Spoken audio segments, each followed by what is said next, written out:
Hey guys, welcome to back to the another lecture of nursing foundation. इस lecture में मैंने आपको बताया था डिस्चार्ज प्रोसीजर के बारे में। आज जो हमारा टॉपिक है वो है vital science. Basically nursing foundation में बहुत जरूरी होता है वाइटल साइंस को जानना, और आज का जो टॉपिक है हमारा वाइटल साइंस जैसे सजेस्ट करता है वाइटल। वाइटल तो हम सभी जानते हैं कि वाइटल्स में तो क्या होता है, इंपॉर्टेंट। तो इंपॉर्टेंट चीजों को जानने के लिए हम जानते हैं वाइटल साइंस में क्या क्या चीजें आएंगी, जो मैं आपको आज बताऊंगा कि कैसे वाइटल साइंस इंपॉर्टेंट है एसेस करने के लिए किसी पेशेंट की कंडीशन को, किसी पेशेंट के इंटरनल ऑर्गन्स को, किसी पेशेंट के इंटरनल जो बेसिकली जो मैकेनिज्म चल रहा है उन चीजों को मेजर करने के लिए कैसे जरूरी होता है वाइटल साइंस का लेना। तो आज शुरू करेंगे हम वाइटल साइंस में। बहुत ही इंपॉर्टेंट टॉपिक है, मैं बताऊंगा वाइटल साइंस होते क्या है। आज इंट्रोडक्शन है तो मोटी मोटी मोर ओवर बातें वाइटल साइंस के बारे में ही बात करेंगे, क्या चीजें होती हैं वाइटल साइंस में और क्या क्या चीजें इंक्लूड की जाती हैं। तो आइए शुरू करते हैं इस बेहतरीन लेक्चर को। तो आइए देखते हैं वाइटल साइंस होते क्या। मैंने पहले बताया वाइटल्स जैसा नाम सजेस्ट करता है जरूरी है। मैंने एक चीज मैं बताऊं आपको कि बात करें अगर साइंस की, तो साइंस और सिम्टम्स दो चीजें होती हैं अगर हम ध्यान दें तो। Sign and signs and symptoms. Symptoms sign is related with the objective, ठीक है, जो हम ऑब्जर्व करते हैं पेशेंट में, जो देखते हैं कि साइंस क्या आते हैं, ठीक है। और सिम्टम्स वो होते हैं जो पेशेंट हमें बताता है कि सिम्टम्स क्या होते हैं, ठीक है, कि उसे क्या क्या महसूस हो रहा है, ठीक है। हम उसे क्या महसूस हो रहा है वो हम नहीं देख सकते हैं, लेकिन हम क्या देख सकते हैं कि हम सामने जो तकलीफ हो रही है, अगर पेशेंट पेन में, तो उसके फेशियल एक्सप्रेशंस को देखते हैं। हम ये तो नहीं देख पाते कि पेशेंट कितने पेन में है या पेन का लेवल क्या है, पेन असेसमेंट क्या है, इसके बारे में बात करेंगे। पेन असेसमेंट लेवल होता है, ठीक है, तो उसके बारे में हम तो नहीं जान पाते कि पेशेंट को क्या है। तो जो चीजें हम ऑब्जर्व कर पाते हैं दैट इज साइन, ठीक है। सिम्टम्स वो जो हमें बताता है, जो हम किसी के थ्रू जानते हैं, that is purely objective, and symptoms that is subjective. The two things, sign and symptoms. तो just it is suggesting vital signs। आइए देखते हैं वाइटल साइंस क्या होता है। वाइटल साइंस को एक और नाम से जानते हैं, that is cardinal signs। cardinal signs, ठीक है। तो the biggest question is why do we use vital signs. हम वाइटल साइंस का यूज क्यों करते हैं, क्यों इन्हें हर एक डिजीज से पहले एसेस करने की जरूरत पड़ती है, क्यों, ये एक बड़ा सवाल है। तो आज इस सवाल को देखेंगे क्यों एसेस करने की जरूरत पड़ती है। कि वाइटल साइंस जो होता है basically, vital signs used as a indicator, क्या कह सकते हैं, इंडिकेटर,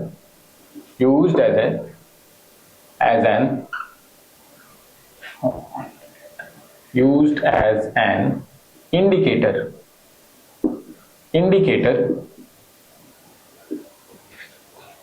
to reflect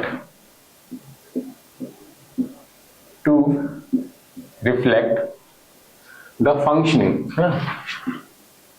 या कह सकते हैं to reflect the proper functioning of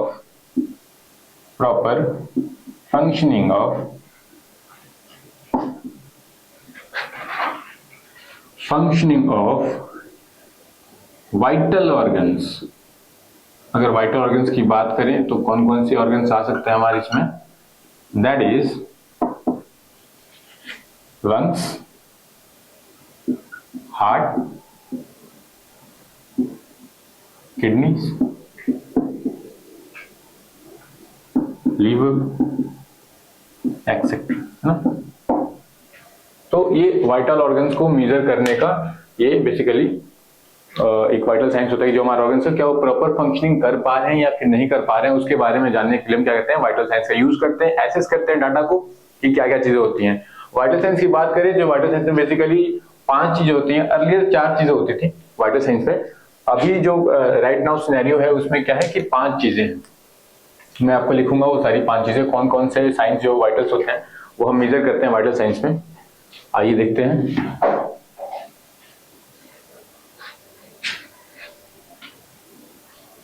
जो 5 चीजें बेसिकली हम देखते हैं वाइटल साइंस में, that is T, P, R, BP, and the next one earlier we used to measure these 4 things for the vital signs. ठीक है, हम पहले 4 चीजों को इंक्लूड करते थे वाइटल साइंस में, but now we are including next one pain, another one pain. बहुत से लोग पेन को इंक्लूड नहीं करते हैं, but as per updated data अगर अपडेट करें, अगर नर्सिंग फील्ड को अपडेट करते हुए देखें तो pain is also as an included in vital signs. ठीक है, तो वाइटल साइंस में पेन को भी इंक्लूड किया गया है. तो बात करते हैं T. What is T? T refers to the temperature. What? Temperature. इसके बारे में पढ़ेंगे. बेसिकली टेम्परेचर जो होता है वो that is 98.6 degree Fahrenheit, okay, और व्हेन कॉल 37 डिग्री सेल्सियस. ठीक है, तो ये टेम्परेचर मेजरमेंट के भी बहुत सारे साइट्स होते हैं, दैट इज ओरल, एक्सिलरी, है ना, और भी बहुत सारे साइट्स होते हैं, उसके बारे में बात करेंगे. तो फर्स्ट ऑफ ऑल अभी इनिशियली मैं आपको मोटी मोटी बातें बताता हूँ टेम्परेचर कितना होता है. Then now the next one is हमारा वाइटल साइंस में इज पल्स. पल्स के बहुत सारे पॉइंट होते हैं. अगर हम देखें तो that is radial pulse, brachial, femoral, बहुत सारे साइट्स होते हैं, उसके बारे में बात करेंगे. कैरोटिड. तो पल्स जो होता है बेसिकली कितने होते हैं, जो रेंज होता है वो 60 to 100 beats per minute, that is pulse. Next one is R, refers to respiration rate. Respiration rate. Respiration rate is approx 16 to 20 breaths per minute. But sometimes किसी किसी किताबों में आप देखोगे कि ये 12 से 20 भी होता है. 12 से 20 ब्रेथ्स पर मिनट, ये दोनों चीजें होती हैं. बट यूज्ड टू अगर यूनिवर्सली देखें तो universally most covered that is 16 to 20 breaths पर मिनट. बात करते हैं बीपी की, तो that is 120/80 mm of Hg. ये एक आइडियल डेटा है. रेंज जो होगा वो एज पे डिपेंड करता है. अगर एडल्ट है, अगर एडोलसेंट पीरियड में है कोई जो मेल है या फीमेल है तो उसकी बीपी वैरी करती है. एडल्ट है तो उसकी भी वैरी करती है. अगर गैरियाट्रिक फॉर्म में है, ठीक है, गैरियाट्रिक एज में, ओल्ड एज है, तो उनकी बीपी जो होती है वो वैरी करती है. तो बेसिकली वो अलग होता है, 100 से नीचे या 100 से ऊपर जाना systolic and that is diastolic. दो चीजें होती है बीपी में, वो आगे देखेंगे ब्लड प्रेशर में. और that is systolic pressure, systolic, another one is diastolic. Next one is pain. Pain को मेजर करने के लिए that is a pain assessment scale होता है अप टू 0 to 10. ठीक है, 0 to 10 pain assessment scale. Pain assessment scale. तो ये हमारे पास 5 जो होते हैं, बेसिकली 5 वाइटल साइंस होते हैं जिन्हें हम इंक्लूड करते हैं वाइटल साइंस की कैटेगरीज में. टेम्परेचर, पल्स, रेस्पिरेटरी रेट और that is BP, blood pressure and the pain. अगर बात करें टेम्परेचर की तो मेजरमेंट का जो हमारे पास बेसिकली इंस्ट्रूमेंट होता है that is thermometer.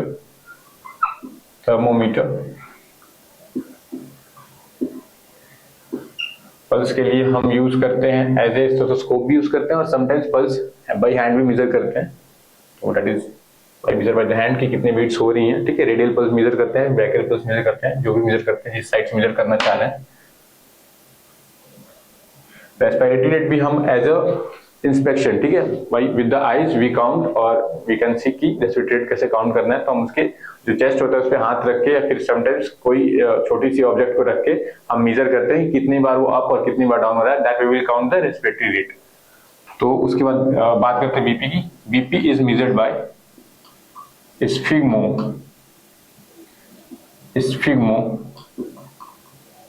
Manometer. Okay, जो बेसिकली बीपी अपरेटस होता है उसको क्या कहते हैं, स्फिग्मोमैनोमीटर. तो ये हमारे पास 5 वाइटल्स होते हैं जो जिन्हें हम वाइटल साइंस में इंक्लूड करते हैं. तो आगे देखेंगे, आज शुरू करेंगे टेम्परेचर से. बेसिकली मोटी मोटी जो चीजें थी, जो बाकी चीजें मैंने आपको बता दी, और आगे आज टेम्परेचर के डिटेल बारे में समझेंगे. टेम्परेचर कितना होना चाहिए, किस साइट पे कितना होना चाहिए आइडियली, और टेम्परेचर अगर बढ़ जाता है दैट इज हाइपरथर्मिया, टेम्परेचर गिर जाता है दैट इज हाइपोथर्मिया। कैसे होता है सब चीजें, तो आइए देखते हैं आगे टेम्परेचर के बारे में। तो अब बात करेंगे टेम्परेचर की। मैंने आपको मोटा मोटा सा इंट्रोडक्शन बता दिया टेम्परेचर के और वाइटल साइंस के regarding. Temperature, pulse, respiratory rate, respiration था, बीपी था, उसमें पेन था। तो अभी हम स्टार्ट करेंगे टेम्परेचर के बारे में। ठीक है, टेम्परेचर की आइडियल वैल्यूज मैंने आपको जो लिखी है इसमें 98.6 डिग्री फ़ारेनहाइट और 37 डिग्री सेल्सियस। तो बात करेंगे जब भी कि इसका बेसिकली जो ये टेम्परेचर है वो किस साइड से लिया गया है। तो साइड से बेसिकली 3 है हमारे पास, सॉरी 4 हैं। 4 साइड से देते हैं हम जो टेम्परेचर को मेजरमेंट करते हैं, that is oral, rectal, tympanic and axillary. जिसमें ओरल अगर देखें, जो हम माउथ में अगर देखोगे बच्चों की मोस्ट टाइम्स बच्चों के लिए माउथ में हम यूज करते हैं, माउथ में जो उनके थर्मामीटर पुट किया जाता है कि टेम्परेचर को हम मेजर कर सके। तो उसके टेम्परेचर जो माउथ का होता है, जो ओरली टेम्परेचर होता है दैट इज 98.6 डिग्री फ़ारेनहाइट और वो इक्वल किसके होता है 37 डिग्री सेल्सियस के। एक चीज मैंने अगर आप देखोगे तो मैंने इस साइड एक फॉर्मूला लिखा है that is used for calculating Fahrenheit Celsius. ठीक है, डिग्री सेल्सियस। अगर आप फ़ारेनहाइट से कन्वर्ट करना चाहते हो डिग्री सेल्सियस में या डिग्री सेल्सियस से कन्वर्ट करना चाहते हो फ़ारेनहाइट में, तो दिस इज अ फॉर्मूला कि Fahrenheit is equal to 1.8 degree Celsius plus 32। तो ये फॉर्मूला है जिससे हम फ़ारेनहाइट निकाल सकते हैं, डिग्री फ़ारेनहाइट और डिग्री सेल्सियस अगर हमें कन्वर्ट करना हो तो। ठीक है, the next one is rectal. Rectal की बात करेंगे। रेक्टल जब निकालते हैं, रेक्टल टेम्परेचर लेते हैं या फिर टिम्पैनिक टेम्परेचर लेंगे, तो उसके लिए हमारा टेम्परेचर कितना होगा 99.6 degree Fahrenheit and that is equal to 37.5 degree Celsius. तो रेक्टल के तो normal temperature, normal thermometer use करते हैं, बट जो हमारे पास रहता है जो बट टिम्पैनिक होता है उसके लिए देयर इज अनदर थर्मामीटर जिसमें एक प्रोब लगा रहता है। अगर आप देखोगे इस टाइप का थर्मामीटर रहता है, देयर आर द डिस्प्ले रहता है जिसमें वो बताता है some buttons and there is a little bit a probe, that is a probe. Okay, ये प्रोब लगा रहता है, ये टिम्पैनिक के लिए यूज करते हैं हम लोग। ठीक है, तो ये प्रोब क्या होता है, इसमें we use a plastic cover, ठीक है, to cover this probe and then we put in the ears, है ना। तो जस्ट लाइक सिंपल सपोज अगर देखें तो ये प्रोब हो गया हमारा, ये मैंने आपको बताया कि एक डिस्प्ले होता है, 9 बटन्स होते हैं। तो ये थर्मामीटर हमारा प्रोब हो गया। ये प्रोब क्या होता है, ये प्रोब हम टिम्पैनिक मेजरमेंट करने के लिए हम ईयर्स में लगाते हैं। ठीक है, तो उसके बाद कह रहे हैं उसे लगा के हम छोड़ देते हैं। इससे पहले हम लगाएंगे ये बहुत इंश्योर करना जरूरी होता है कि आपके हैंड्स जो हाइजीनिक हो और पेशेंट जो है उसकी कंसेंट ले ली जाए कि we are going to measure temperature from tympanic. ठीक है, टिम्पैनिक टेम्परेचर ले रहे हैं तो ये बहुत जरूरी है कि पेशेंट का कंसेंट ले लिया जाए। मैं हमेशा किस दोहराता हूँ, नर्सिंग में बेसिक सी बात है, नर्सिंग अगर आप कर रहे हो तो बेसिक सी बात है, बहुत जरूरी चीज होती है कि कंसेंट का लेना। अगर आप पेशेंट की कंसेंट नहीं ले सकते हो तो ये बहुत दिक्कत की चीज हो जाती है, बहुत प्रॉब्लम होता है उस केस में, आगे जो कॉम्प्लिकेशंस होते हैं वो अलग हो जाते हैं। तो बहुत जरूरी है कि पेशेंट का कंसेंट लेना। कंसेंट लेके उसके बाद उसके ईयर्स को चेक करते हैं कि इज देयर एनी इन्फेक्शन, ठीक है, क्या कोई इन्फेक्शन है, क्या कोई इंजरी है, कि अगर हम प्रोब के साथ लगाएंगे तो पेशेंट को पेन तो नहीं होगा, या फिर ऐसा तो नहीं है कि जो वैल्यूज है हमारी वो दैट बिकॉज ऑफ इन्फेक्शन और फ्लूइड वो चेंज हो जाए। तो हमेशा ध्यान रखिए जब भी टिम्पैनिक हम लेंगे तो वो सारी वैल्यूज चेंज, वो सारी चीजें इन्फेक्शन और कोई फ्लूइड अगर आ रहा है उसके ईयर से तो वो सारी चीजों को चेक करने के बाद ही प्रोब को उसमें डालेंगे। ठीक है, तो ये हमारा टिम्पैनिक था। टिम्पैनिक हमने लिया 99.6 डिग्री फ़ारेनहाइट और that is equal to 37.5 degree Celsius. और जो लास्ट है वो एक्सिलरी, जो मोस्ट कॉमन मेथड अगर आप देखोगे तो most common method we use in India is axillary. ठीक है, most of people just do this is axilla.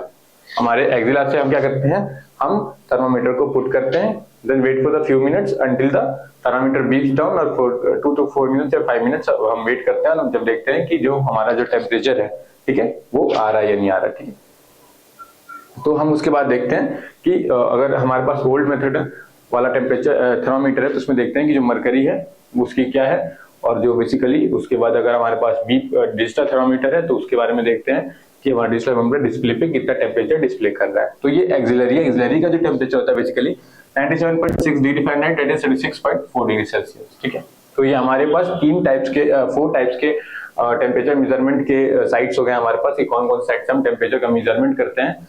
तो बेसिकली अब बात करते हैं टेम्परेचर के बारे में, थोड़ी सी बातें कर लेते हैं। जब साइट्स हमने डिस्प्ले कर ली तो कि साइट्स कौन कौन सी होती हैं, मैंने आपको बताया oral, axilla, tympanic and another one is rectal. ठीक है, तो टेम्परेचर के बारे में बात करेंगे। टेम्परेचर राइज क्यों होता है या फिर कोई कारण होता है। देखो टेम्परेचर राइज करने का कारण होता है सर्केडियन रिदम जो हमारी बॉडी में चलता है 24 आवर्स, ठीक है। एक फैक्टर जो अफेक्ट करता है वो सर्केडियन रिदम होता है, ठीक है। हमारा मेटाबॉलिज्म होता है। अगर आप देखोगे अगर आप खाने खाओगे,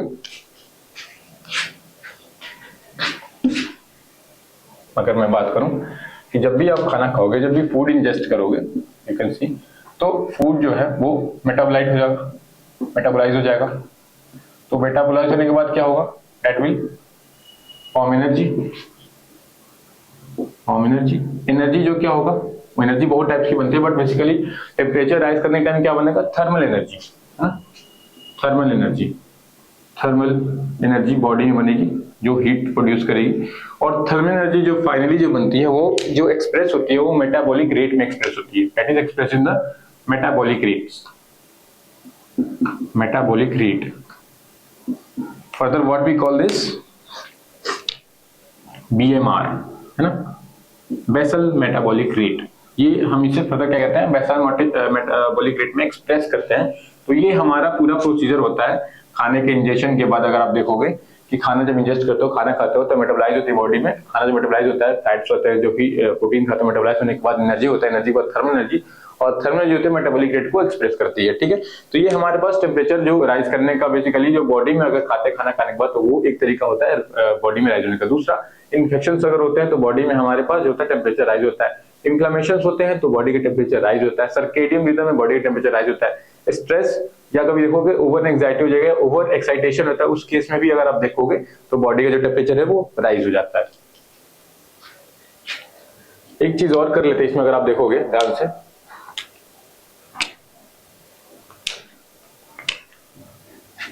मैं एक चीज बताऊं ना साइड में, ठीक है।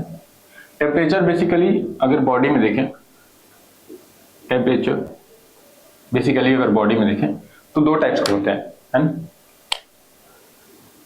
First is surface, body surface temperature, surface temperature, you can call it body surface temperature, body surface temperature. another one is core body temperature. देखो जब भी बात कोर की आएगी, आप अगर आप देखोगे तो कोर की बात जब भी आएगी तो कोर बॉडी टेम्परेचर बेसिकली जो जनरेट होता है वो जितने भी कैविटीज है, एब्डोमिनल कैविटीज, थोरैसिक कैविटीज, जो हमारे पास अंदर में जो कैविटीज हैं उनसे जो टेम्परेचर जनरेट होता है, उनके मेटाबॉलिज्म से जो टेम्परेचर जनरेट होता है वो बेसिकली क्या होता है, कोर बॉडी टेम्परेचर जनरेट होता है, उसे कहते हैं core body temperature. Surface body temperature में क्या होता है कि जो हमारा सरफेस होती है बॉडी की, जो स्किन होती है वो हीट अप कर जाती है, उस केस में हम क्या करते हैं, कोल्ड स्पॉन्जिंग में बताऊंगा आगे चल के, कोल्ड स्पॉन्जिंग कैसे हम पायरेक्सिया को जो हाइपरथर्मिया उसको डील करते हैं, कोल्ड स्पॉन्जिंग करते हैं, टेपर्ड स्पॉन्जिंग हम कहते हैं, टेपर्ड स्पॉन्जिंग करते हैं, और भी सारे मेजर्स यूज करते हैं, पढ़ाएंगे आगे। कोर बॉडी टेम्परेचर होता है उस केस में कि जब इन्फेक्शन वगैरह हो गया, कोई हमारा जो प्रॉपर बॉडी का फंक्शन है, मैंने आपको बताया था कि लीवर वगैरह हो गए, हार्ट हो गए, लंग्स हो गए, जो वाइटल ऑर्गन्स हैं उनका टेम्परेचर, ठीक है, थोरैसिक कैविटी, एब्डोमिनल कैविटी, जितने भी कैविटीज हैं उनका टेम्परेचर राइज होता है, तो उस केस में क्या राइज होता है, बेसिकली कोर बॉडी टेम्परेचर। और कोर बॉडी टेम्परेचर राइज होता है तो फिर हमें उसके लिए वेरियस मेजर्स लेने होते हैं, मेडिकेशन लेने होते हैं, ताकि कोर बॉडी टेम्परेचर को हम नॉर्मलाइज कर सकें। तो ये बात इंट्रोडक्शन हो गया तुम्हारा। अगर आप देखोगे कि बेसिकली टेम्परेचर के बारे में आपको मोटी मोटी बातें बता दी।